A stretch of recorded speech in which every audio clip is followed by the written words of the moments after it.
Hi guys, I hope you're doing very well. So let's start with text now. Of course, we need to create a new composition. You can come to the small button over here if you're not in 2018 or click a new comp. We are going to take a standard composition that we'll work through in the course. Of course, feel free to change to high resolution if you like to, but I will work on 720x25, which is pretty good for the course. Fine, so let's change the composition name and write text trials.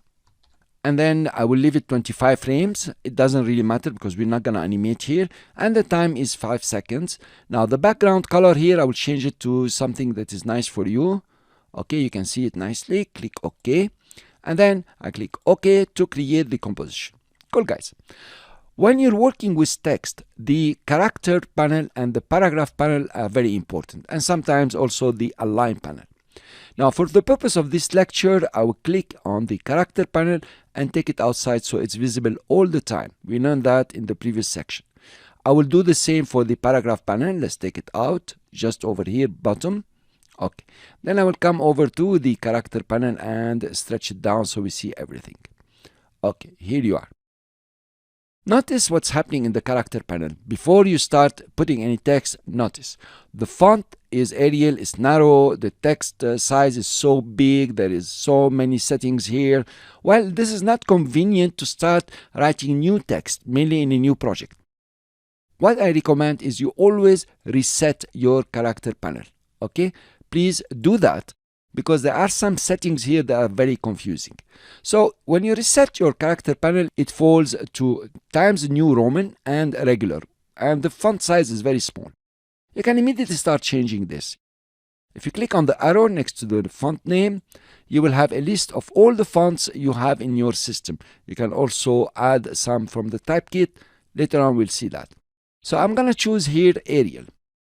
Notice that I have a star on Arial, meaning this is my favorite font, and there is the Arial and a sample of it.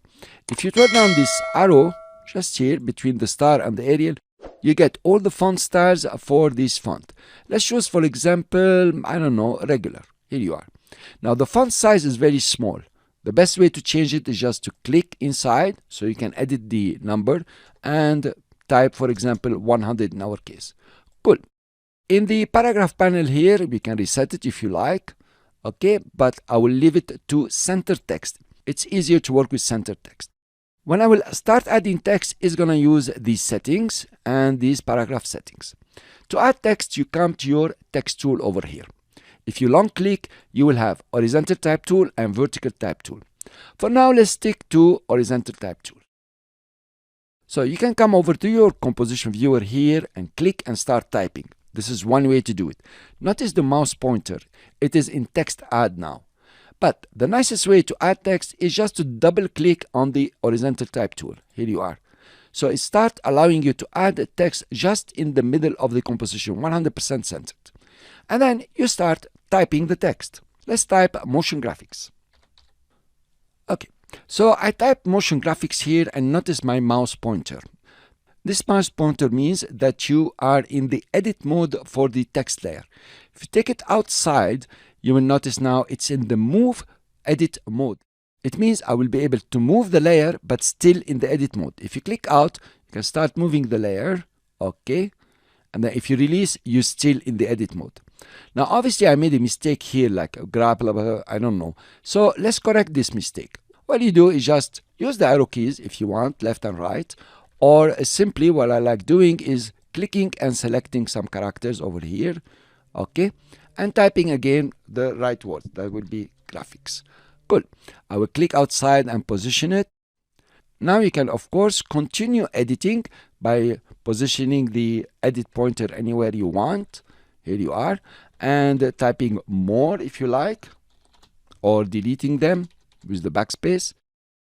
So now when you finish editing and you're happy from what you wrote, you want to exit the edit mode of this layer. You have a couple of options.